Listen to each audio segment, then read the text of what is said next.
How many people do you know who struggle with their health? Chances are, whether they show it or not, most of the people in your life do. And chances are, you're one of them. Whether you're dealing with anxiety, depression, endometriosis, acne, eczema, autoimmune, thyroid, Lyme, brain fog, fatigue, or any other symptom or condition, you're far from alone. Living with symptoms has become the new normal. So no more guessing games. It's time to get answers. Welcome to the Medical Medium Podcast. I'm Anthony William. Hey everybody, we're talking about apple cider vinegar. You like apples, or maybe you don't. Something so fresh, alive, hydrating, and nourishing. One a day keeps the doctor away, they say. But wait, I meant apples, not ACV, vinegar. Let's not get them both confused with each other. They ain't the same, but when there's a problem, for some reason, only one of them gets the blame. The apple's bad, but the vinegar's never lame. Think about it.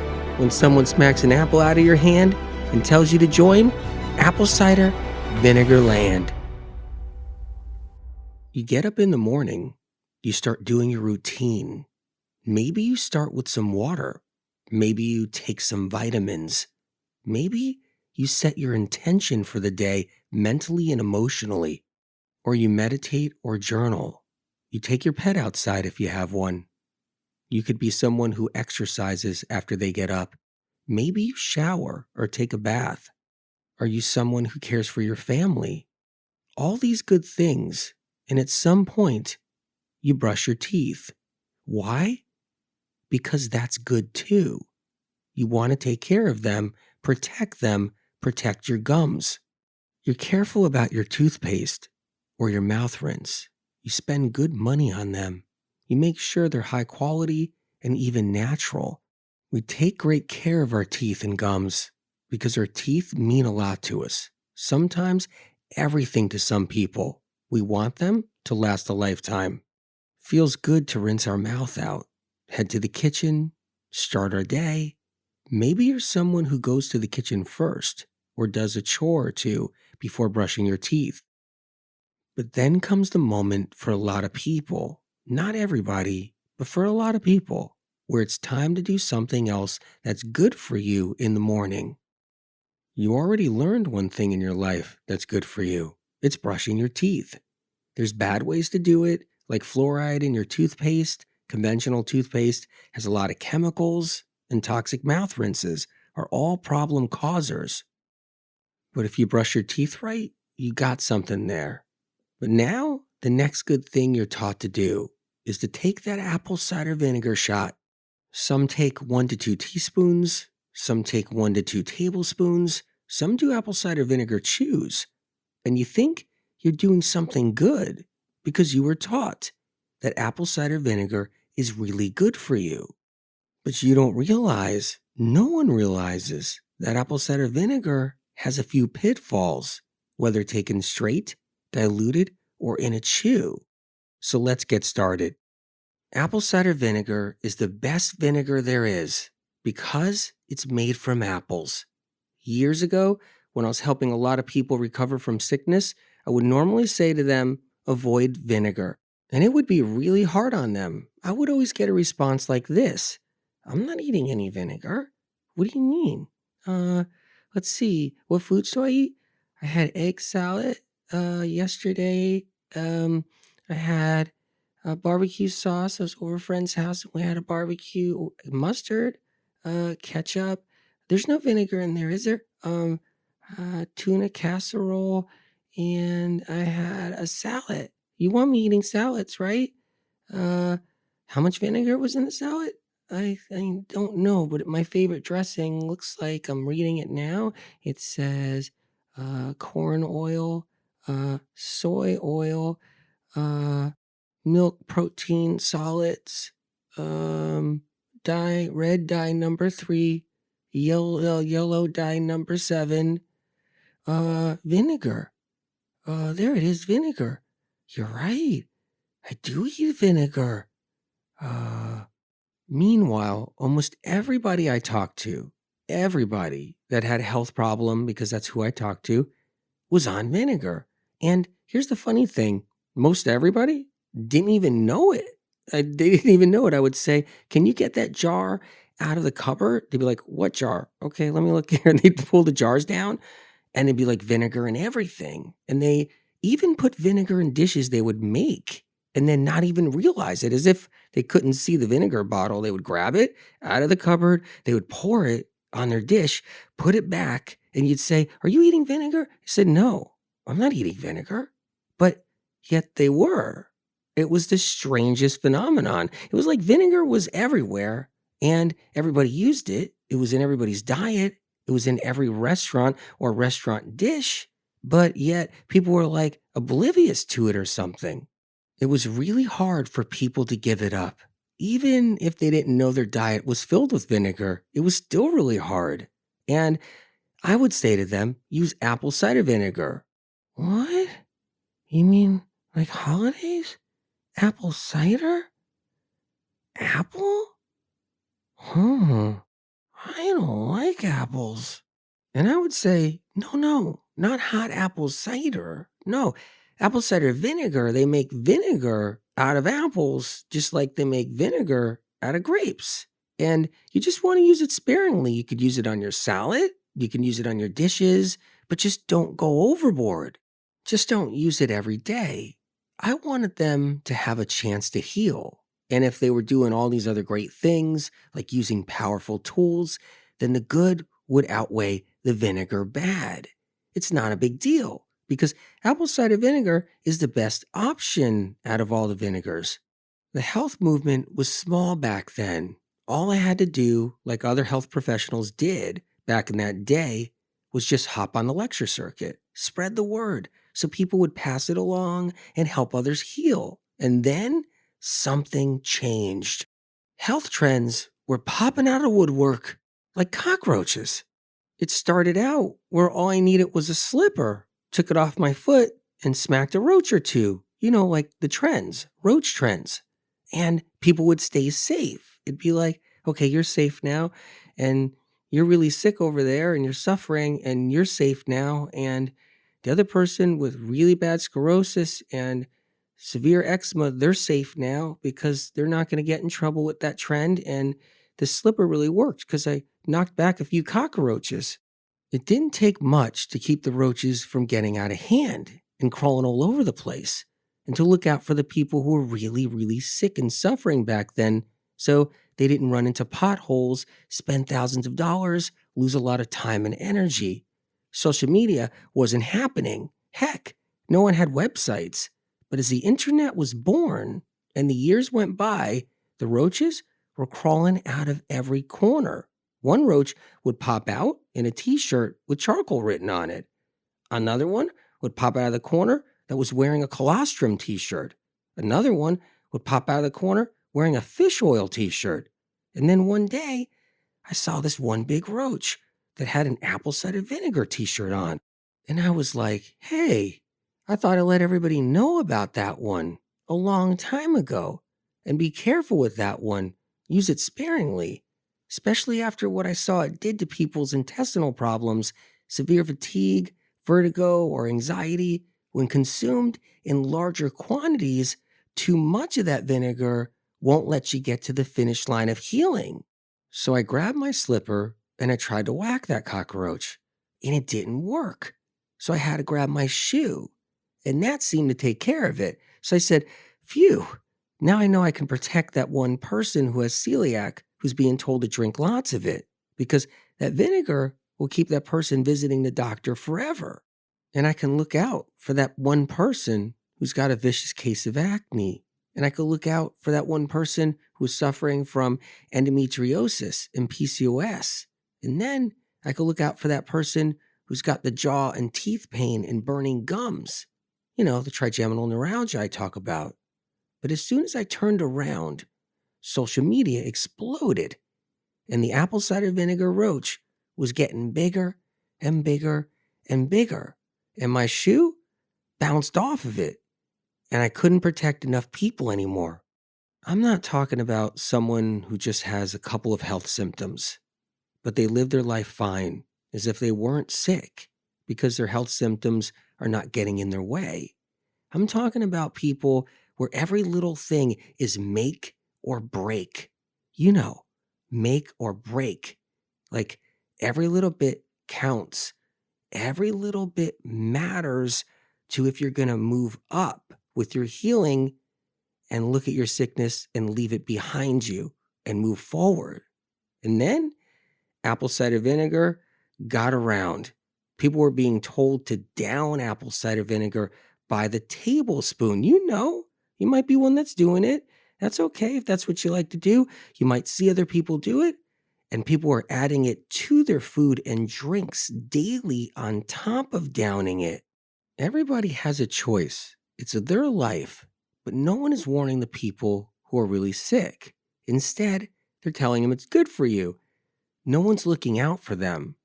I support apple cider vinegar if you're doing good. It's the best vinegar there is.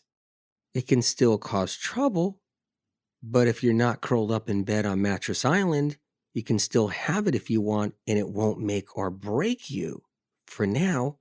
But when you're real sick, you want to know there's a way out, a future where you can heal, a window open somewhere, because you might need to crawl through it and get some sunlight and fresh air and recover and put sickness behind you, and every little bit counts. Every little thing that either works in your favor or works against you matters in order to get better. Some people take apple cider vinegar because they believe or have been told it will help with their acid reflux, weight loss, digestion, skin problems like acne, an appetite suppressant, overall health maintenance. And some people experience these benefits, but many experience the opposite, like it irritating their digestive problems, causing bloating, gas, dries out their mouth, makes them nauseous or constipated. But some people swear by it, and I support that. I support them. If it feels good and it's helping in any way, I like it. But there's a conviction when it comes to apple cider vinegar, and it originates from that place of, I love my vinegar. I don't want to let it go. Don't say nothing bad about my vinegar. It makes my food taste good. I've been eating it my whole life. It's good for me. My apple cider vinegar is helping me. Don't say nothing bad about it. I really love it.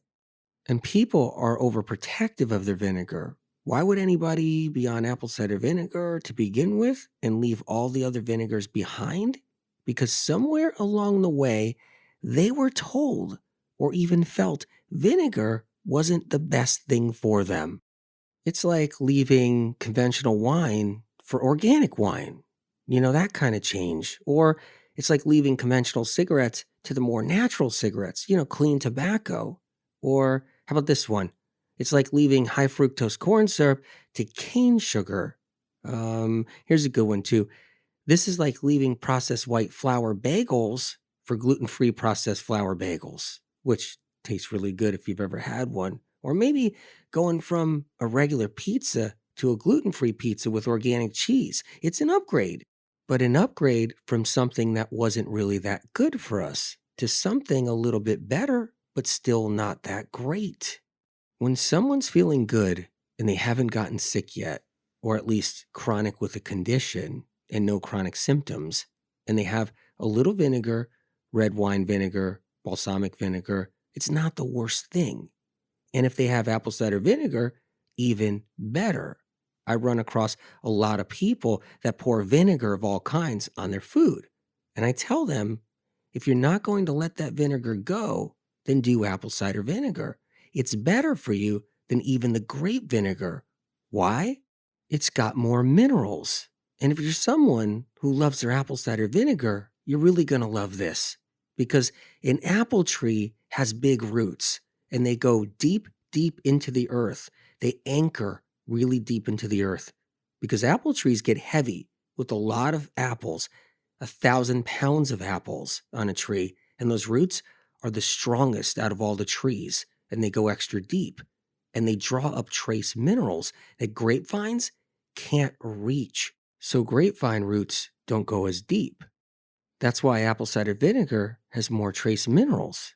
But I also know that apple cider vinegar is still vinegar, and it's not that much better than the other grape vinegars or other vinegars because it's acetic acid. This is the acid that is created by bacteria. Bacteria, whether it's good or bad bacteria or neutral bacteria, already creates acid in our bodies. The more bacteria that's unproductive in your intestinal tract, the more acid that's created inside your body. Bacteria in your gut creates the bad acid. So what you're doing is you're taking your vinegar, which is acetic acid, and you're adding it to the acid that's already compromising your health every day from the unproductive bacteria in everybody's gut, in your gut, in the person next door, person across the street, in everybody's gut.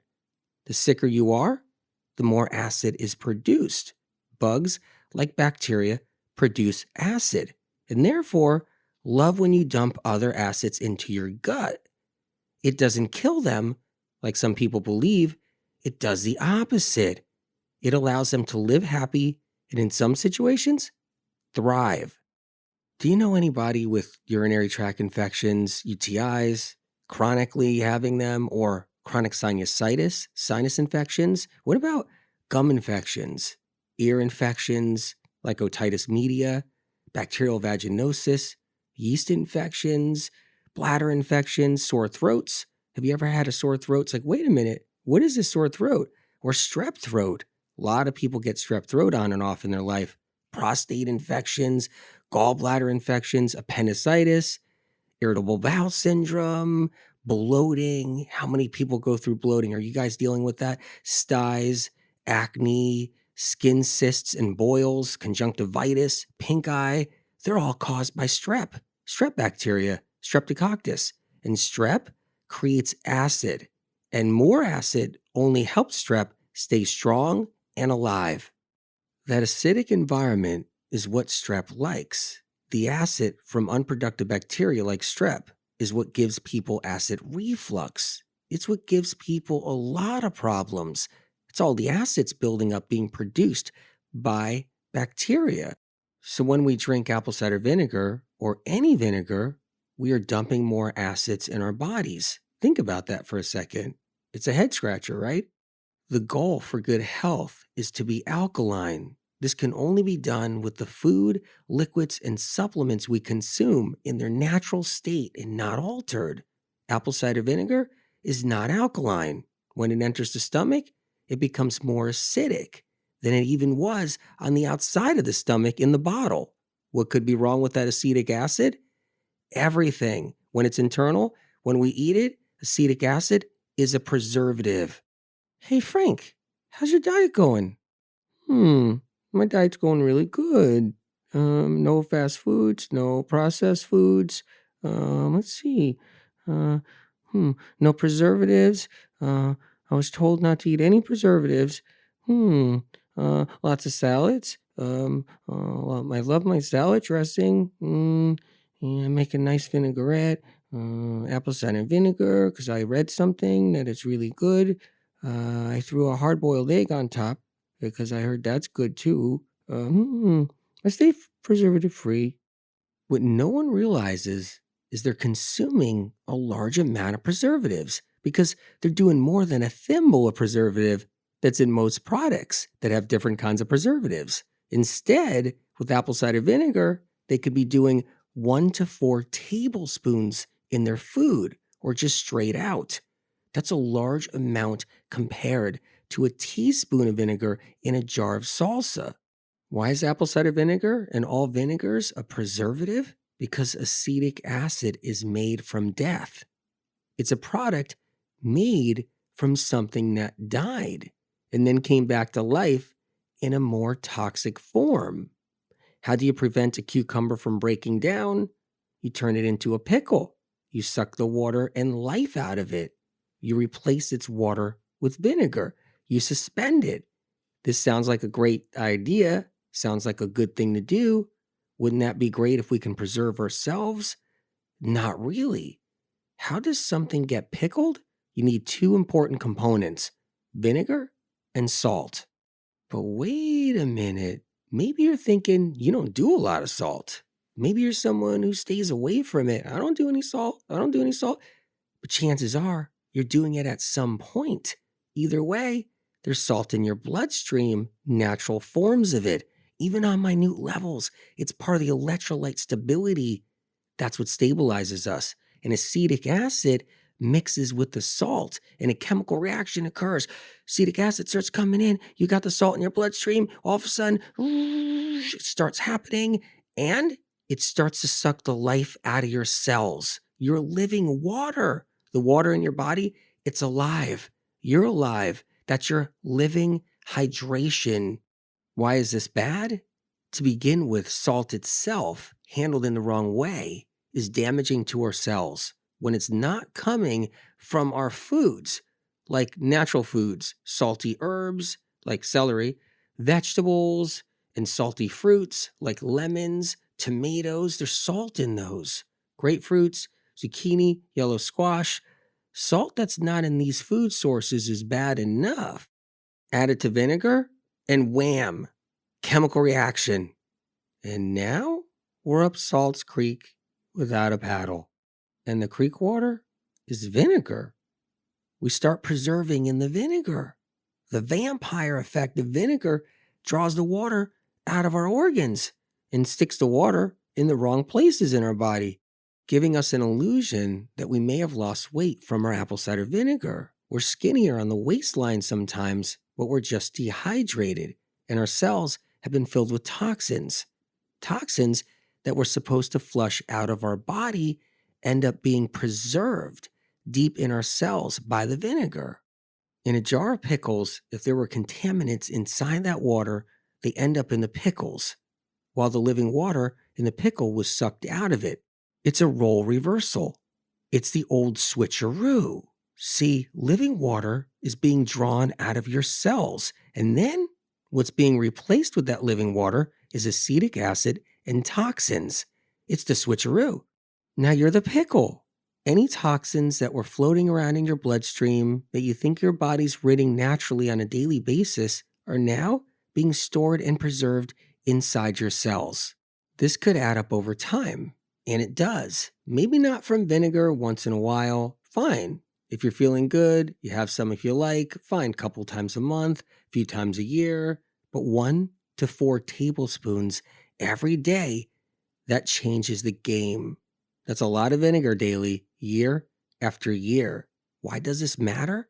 Because if you're someone who's struggling with a bunch of health symptoms, life's not easy, and you're looking for answers, and you're trying to fix things, the last thing you want to do and the last place you want to be is in that little boat that's taking on water while you're trying to scoop the water out with a bucket and dump it over the side as the water's coming back in.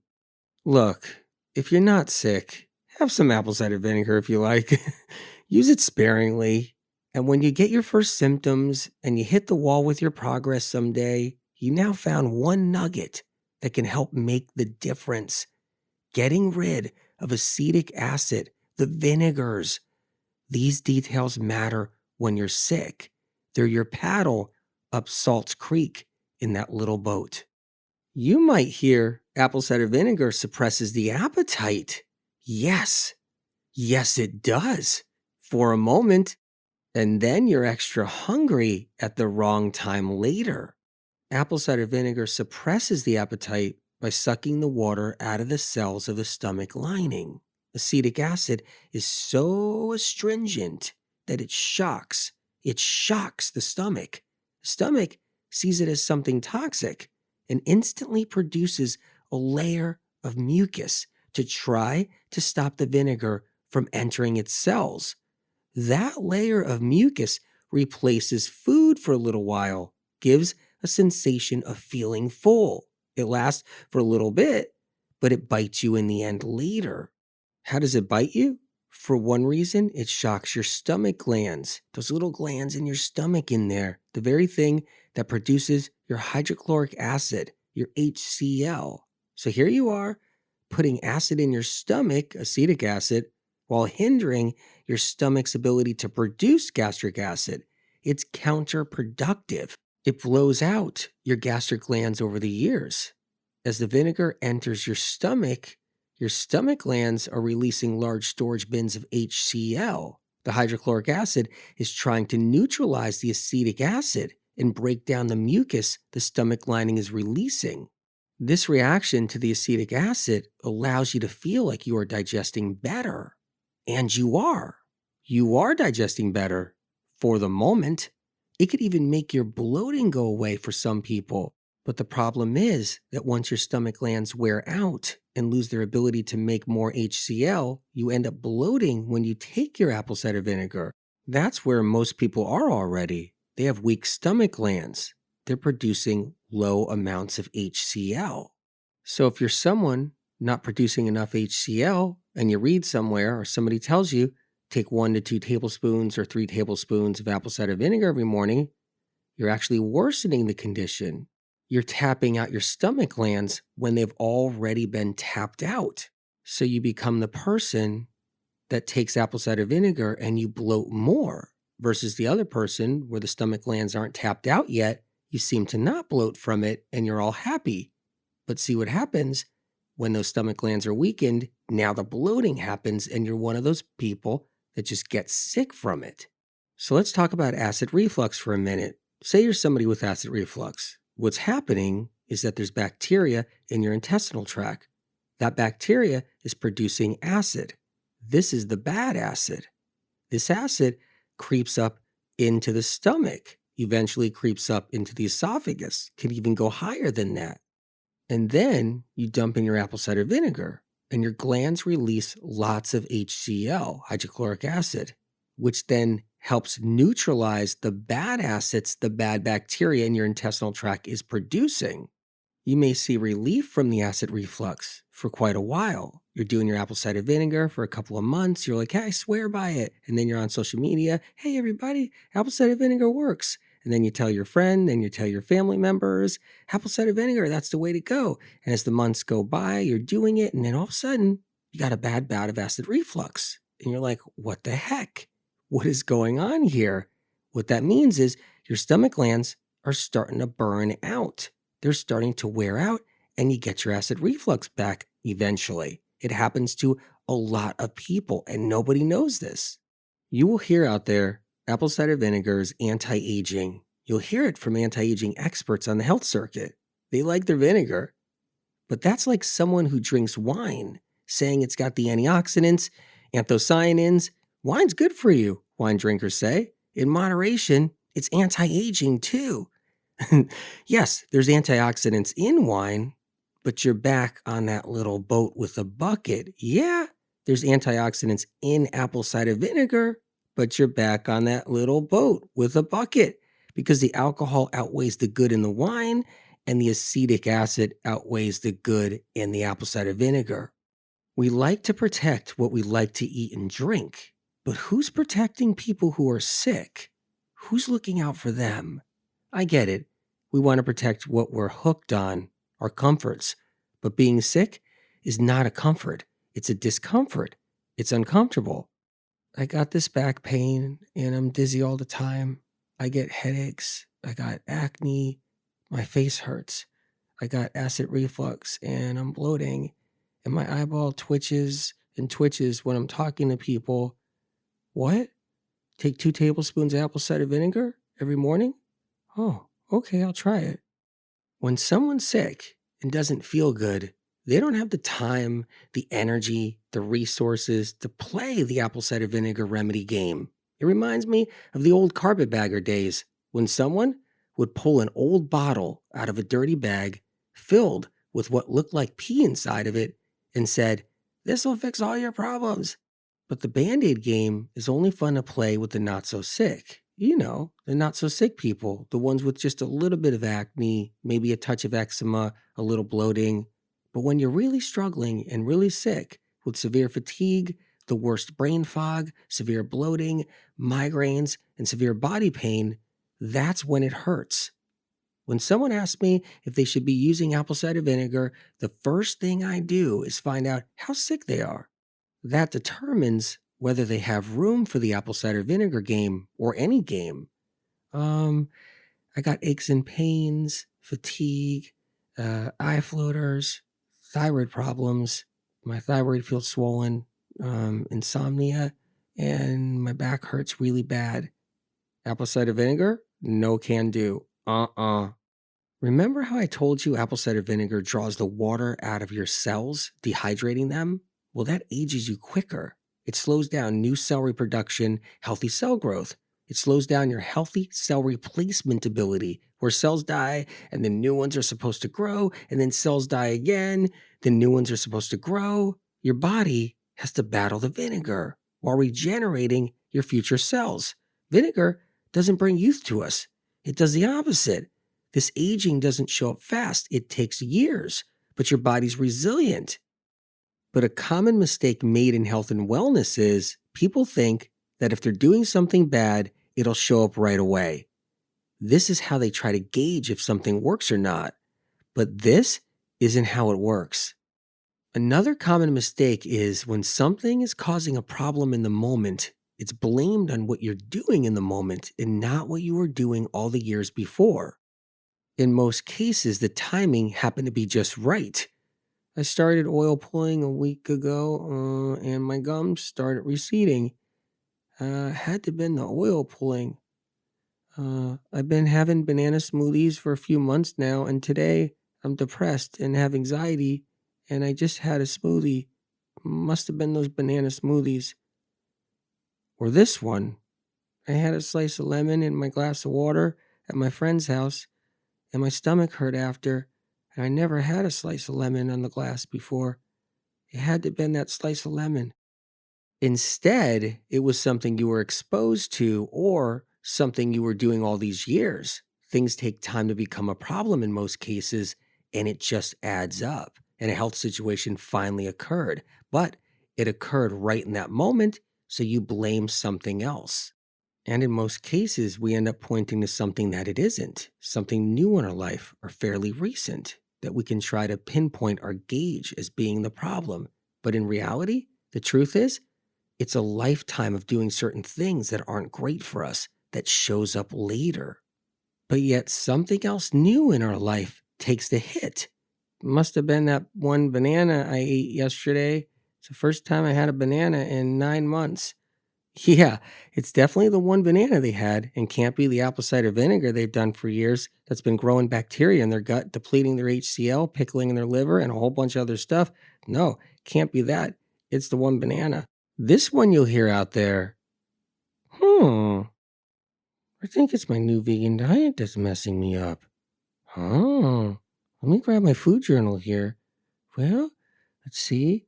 The banana I had yesterday? I think that's it. 2 tablespoons of vinegar, apple cider, vinegar. It can't be that. Been doing that for years.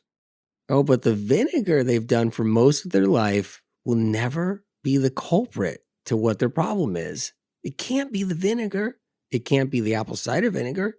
Vinegar is coveted. Some people protect it with their life. It's a common everyday condiment we consume, and it's been around a long time. But apple pie's been around a long time too. The apple pie you had one time a year always gets called out.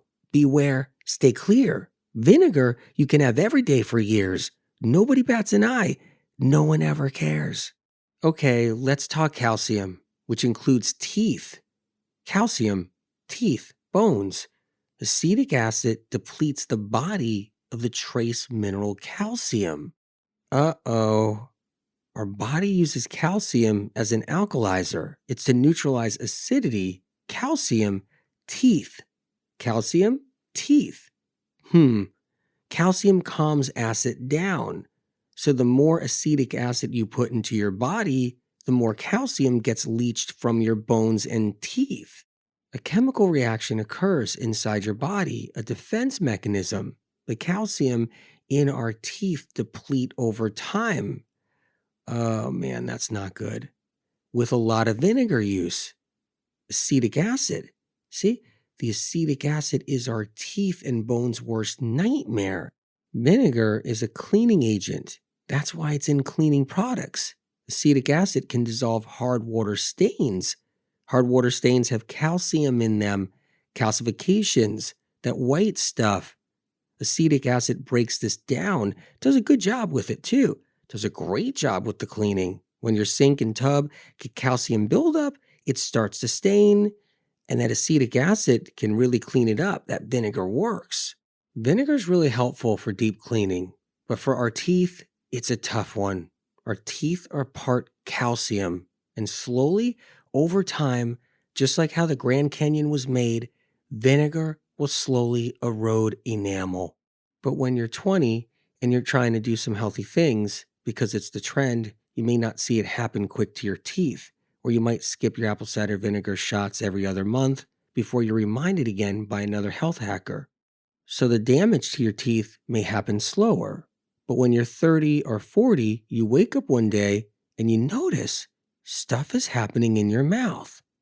And the first thing your dentist will say is, ma'am, are you doing citrus? 'Cause that's bad. Ma'am, are you getting enough protein? What's your diet like? Ma'am, I think you need a fluoride treatment.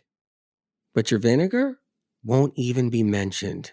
And then you'll go home and tell your friend, oh my God, my dentist noticed my enamel on my teeth is weakening. I've been on this vegan diet for 6 months now. He told me to start eating meat. He says I need the protein and my teeth are going bad. The funny thing is, in the waiting room, there were 20 people there, and I asked him, are they all vegan? And he said, no, they all eat meat, chicken, and eggs. I'm so confused. Dentist chairs are filled with meat eaters, animal protein eaters, all around the globe, all day long. There's hardly any people on a plant-based or vegan diet. They hardly exist compared to people eating an animal-based diet. But one tooth issue, one tooth problem, boom, it's your vegan diet. That's what you're told. That's a head scratcher. Dentist offices are filled with animal protein eaters all around the world with the same problems like teeth eroding, gums receding, cavities, infections, root canals. Go figure. I'm going to do a dental episode soon. I support plant-based, animal-based, or any based diet, but they all get sick. I'm all about what's in someone's way of healing and then plugging in the tools and knowing the cause so that everyone has a chance to heal on whatever diet belief system they're into. But I gotta point out when someone's being done wrong. And in this instance, the plant-basers and the vegans are being taken for a ride. Their teeth problems aren't because they're vegan. I'm not saying vinegars are responsible for everybody's teeth or health problems, but it's death by 1,000 cuts. Let's tack on one more cut. Ow! Another cut. Ouch! Another cut. Ow! They add up. You don't think you can get to 1,000? You can, but maybe you think you never had vinegar or you don't do it enough or you don't do it now. But almost everyone has vinegar in their diet and they don't realize it or has had vinegar in their diet at one time or another. You didn't have ketchup, mustard, hot sauce, mayonnaise, pickles or fermented vegetables, barbecue sauce, salsa, salad dressings. It's in pretty much everything. So many recipes too. Time for the good stuff about apple cider vinegar, because believe it or not, I do like it for topical use and to replace something worse in your diet, like a vinegar that isn't giving anything back. Apple cider vinegar gives us something back. It's loaded with trace minerals from the apples. It's got micronutrients. It's got some antioxidants, a few enzymes. And if you choose an apple cider vinegar, it's best to do unfiltered with mother in it, which is a bacteria that's not harmful. It's not helpful, but it's not harmful. This is the very bacteria that converted the alcohol into acetic acid. Apple cider vinegar for some skin issues topically can be really helpful. Shampoos with apple cider vinegar in it are great for the scalp. You can do an apple cider vinegar rinse mixed with some water on your scalp for dermatitis and dandruff. You can pour apple cider vinegar in a foot bath with water for surface wounds, not deep wounds, but open sores, foot fungus, athlete's foot, and foot rashes like poison ivy or poison oak. Because vinegar is a cleaning agent, topically it can clean and draw out some pus. It's not going to kill any bad bacteria, so make sure you use peroxide for surface wounds too. Apple cider vinegar can be used as an acne compress. Hot water with a little apple cider vinegar on a face towel. Place it on the acne for 5 to 10 minutes at a time. But using apple cider vinegar internally is the little boat taking on water situation. You're scooping the water out with a bucket, dumping it over the side, while more water's filling in the boat. And yeah, you might be able to keep up with it for a little while, maybe even get ahead of it sometimes. But once you get complacent and a little slow on the draw with the bucket, meaning you're eating a little too much of the apple cider vinegar and the water comes in the boat quicker, the balance gets thrown off and we got a problem.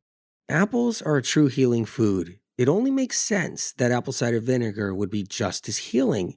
But people, they don't eat apples. Very few people eat very few apples. Most eat none. When was the last apple you ate? People are afraid of fruit. They're afraid of apples, but they'll consume apple cider vinegar. They'll avoid the fruit, but not the vinegar. Most of the people who push apple cider vinegar as being an answer to all of our health problems don't recommend eating fruit or eating apples. Maybe a pint of berries is the best you can get out of them. Not everyone, but most people. Isn't it interesting? If they say apple cider vinegar is so good for you because it's made from apple, then why is most everybody afraid of a red apple? Fuji apple, Honeycrisp, Brayburn, Gala, Pink Lady, Red Delicious, Macintosh. I've seen this all the time. People are on the apple cider vinegar, but won't eat an apple. Okay, you might be one person who does. And you do eat apples and have apple cider vinegar too. But the alluring part of apple cider vinegar is that deep down inside, almost everyone knows vinegar isn't that good for them.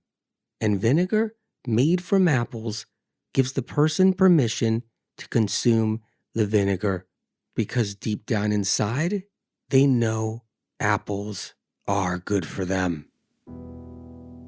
There are so many things out there to pick and choose from. Which ones are safe? Which ones are wrong? Which ones save face? Which ones help us along, to help us get better, to help us amend our lives together? Who would know? Which should stay and which should go? Who would know? When you haven't been pushed into a corner with something that's ailing you, then it's easy to soldier on and easy sailing with no storms. You feel you have all the time in the world, as if time was something you can place an order for and have it quickly delivered and brought to your door. It's a luxury to never have to think about whatever is in your food and whatever enters your mouth, not ever thinking about your health going down the highway and heading south, and someday letting you down and giving out. And if it does fall apart for you someday, I wish you had every choice so it could have gone the other way. No one told you that an apple a day was a word from the wise that went astray and then was brutalized. And then we were hypnotized to think the aged liquid from an apple would be normalized and it would give our body something good and not be traumatized, only to wake up from a dream and find out we were all mesmerized. Does it really matter when acid sours our blood and makes our body sadder, pushes us down to the ground as our body frowns? Our resilience bounces back. We're on track. We take it in stride. Are we really at our last tether, ready to give in and tell the acid goodbye so we can get better? Your body has a divine message instilled deep within its tissue that will fight for you to the end of time with no issue and will never relinquish or give in to losing you. It will stay above the water, stay above the banter. Your body can override anything. It will never saunter. You can rise out of the ashes. See, I believe in you, and I know you can heal.